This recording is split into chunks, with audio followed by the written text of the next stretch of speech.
From Walter White's fascinating character to Jesse's classic bitch, Breaking Bad has captured the hearts and minds of millions of people, and for good reason too. AMC's Breaking Bad is, in my opinion, the best television series ever produced. And part of what makes Breaking Bad so amazing is just how intricate everything is. The fans of Breaking Bad, myself included, love to search for the little subtleties in the story and the cinematography, and when it comes to Breaking Bad, there's plenty to find. As always, I didn't think of these fan theories myself.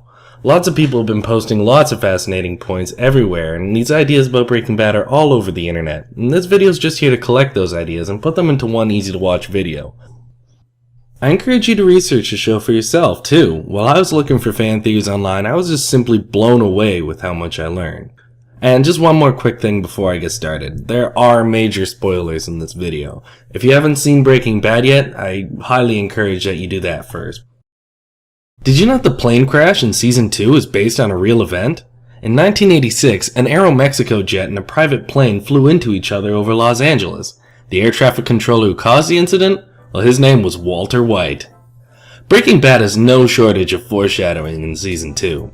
That fuzzy teddy bear is probably going to be burned into your memory forever, but there's something interesting to note. In Breaking Bad, the titles of the episodes are actually very significant. You'll notice that there's 4 episodes which contain the teddy bear at the beginning, and you'll notice that those 4 episodes are called 737, Down, Over, Albuquerque. This isn't the only time that episode names are played with. The finale, entitled Felina, is very intentionally named. Felina is an anagram of finale, but it's also a combination of elements from the periodic table: iron, lithium, and sodium. Keeping in mind that lithium is an important element in the manufacturing of methamphetamine, Felina actually represents blood, methamphetamine, and tears. Oh, by the way, did you know that Bryan Cranston directed the Season 2 and Season 3 premieres? You might also be surprised to learn that Laura Fraser, the actress who plays Lydia, has a Scottish accent. The character of Lydia has just been astonishing. The writing's just amazing. It's blown me away. I couldn't have wished for a better, more appropriate ending for Lydia, whatever that may be. But Laura Fraser isn't the only actor who's very different from their character. Allegedly, Tuco was intended to be a major antagonist in the series, but the actor Raymond Cruz asked to be written out of the show because he didn't feel comfortable playing such a violent character. Do you remember the character Wendy? You might have noticed that she appeared every once in a while, about once per season, until the episode Half Measures in Season 3. This is when Jesse tries to convince her to kill the rival drug dealers. After this, she never appears again. Interesting that the last time she appears might be when she betrayed a murderous drug dealer. Wendy's dead. But that's not the only significance that the episode Half Measure has. The episode Half Measures is one of the most important episodes in the entire series. In fact, Mike Ehrmantraut's speech during that episode is one of the pivotal morals of the story. There are numerous instances where characters in Breaking Bad severely regret their decision to do a half measure rather than a full measure. In the episode Crawl Space, Gus takes Walter out into the desert and threatens to kill him. This scene is obviously intended to invoke Mike's speech. Gus chooses to merely threaten Walter rather than kill him, and he pays for this half measure with his life. Walt's life is saved again by a half measure in Season 5, when Mike decides against murdering Walt because Jesse begs him not to. The decision not to kill Walter ends in tragedy once again. Shortly before Walter's death, there's another 2 instances of half measures. Walter is presented with the choice of being able to kill Hank and Jesse. Walter's decision in this case is to drag his feet and refuse a full measure solution. This ends in his demise and does absolutely nothing to save Hank's life. The invocation of an allusion to previous scenes is actually very common in Breaking Bad, and it adds a lot of strength to various scenes. My personal favorite example of this is in the episode Ozymandias. Remember when Walter cast off his pants all those years ago? Perhaps you didn't notice this, but they're still around. There's even more allusion between Season 1 and Season 5. Just as Walter's first intentional murder was accomplished by strangulation from behind, so was Jesse's last murder in Season 5. Furthermore, in Season 5's episode Confessions, Walter's fraudulent confession starts like this. My name is Walter Hartwell White. I live at 308 Negra Arroyo Lane, Albuquerque, New Mexico, 87104. This is my confession. It's intended to be a callback to the first episode. Walter Hartwell White. Another interesting internal callback scene is in Hermanos, when Max is murdered in front of Gus and the camera shows a close-up of Gus's face.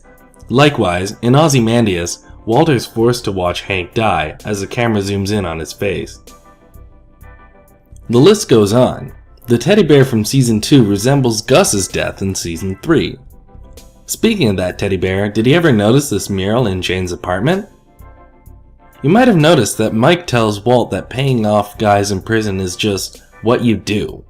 Walt ignores this advice, but just like Mike's advice about half measures, it turns out that Mike was completely correct. It gives a bit of a deeper meaning to Huel's flip at the end of the series. This actually echoes several real-life cases, and also Mike's advice, where crime bosses kill too easily and their subordinates turn against them, fearing that they'd be next. Had Walter just paid these men, that probably wouldn't have happened. Mike was always calm and collected, whereas Walter was always risky and quick to action. Walter's approach, in spite of Mike's advice, ends up getting them both killed. That dynamic was actually foreshadowed in the second season episode Bit by a Dead Bee. When Hank holds up Tuco's grill, the grill seems to fit Walter perfectly. Something a little less intense and a little more fun. In the episode Rabid Dog, the bookshelf in Hank and Marie's house is revealed in detail. Among other things on there, there's a DVD set for HBO's Deadwood. There's some cheeky humor in there because Anna Gunn, who plays Skylar, also played Martha Bullock in Deadwood. There are 62 episodes of Breaking Bad, and the 62nd element of the periodic table is samarium, an injection used to treat cancer patients. Going back to Season 1, note this birthday party where Elliot and Gretchen are present. Take a second to note what he's wearing. It's important to remember that Elliot exists as a symbol of all the things that Walt failed to have legitimately. Money, recognition, and importantly, Gretchen. In Season 3, Gus advises Walter never to make the same mistake twice. As he's saying this, he's wearing the exact same shirt that Elliot was at the birthday party. This little subtlety shows Walter's determination not to be a failure as a drug kingpin as he did with Grey Matter. Since he started producing Breaking Bad, Vince Gilligan has been very well known for using his colors very intentionally. The colors are intended to show the dynamics of relationships and to evoke emotions depending on the scene. This can be seen in Walter's use of green while taking on his Heisenberg persona. Heisenberg is green, a mixture of Skylar's blue and Jesse's yellow. On the opposite side of the color wheel, occupying orange and purple, are Hank and Marie. Just another tidbit about colors. The Golden Moth chemical label is 00892B. That's an HTML color code for green. Likewise, the license plate on Walter's van when he's transporting his money is D4DD31, an HTML code for a shade of yellow. Another interesting intricacy is Walter's subconscious adaptation of the habits of the people that he's killed. The first one of these is seen with Crazy 8. Crazy 8 doesn't like to have crust on his sandwiches, and after Walt murders him, Walt starts cutting off the crust on his sandwiches, something which it shows that he didn't do before. This is also seen with Gus. When Walter vomits at the beginning of the series, he never puts a towel underneath his knees. However, in the episode Salud, it's shown that Gus does. Though Walter didn't witness this, it's worth noting that Walter picks up the habit of using the towel under his knees after murdering Gus.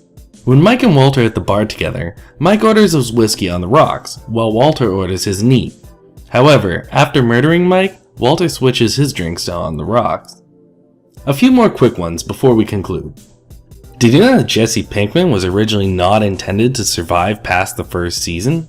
Vince Gilligan had originally decided that Jesse should die during a drug deal and exist merely to taunt Walter. However, Aaron Paul's performance was so great that they decided to keep him around. There's some other things that could have been different. There was originally a lot of story arcs planned. There were originally story arcs planned where Marie shoots a man, where Walt takes on a high school bully, where Walter owns a pharmacy, and one where Badger might have saved the day with a crossbow, among other things. I posted a link to these potential story arcs and why they were rejected in the video description. Also, did you ever wonder how Walter managed to poison Brock? Word of God says that Walter probably snuck the Lily of the Valley into a juice box and managed to either convince Brock to drink it or secretly swapped it out. Similarly, Gilligan also expressed that Jesse's life turned around for the better after the final episode.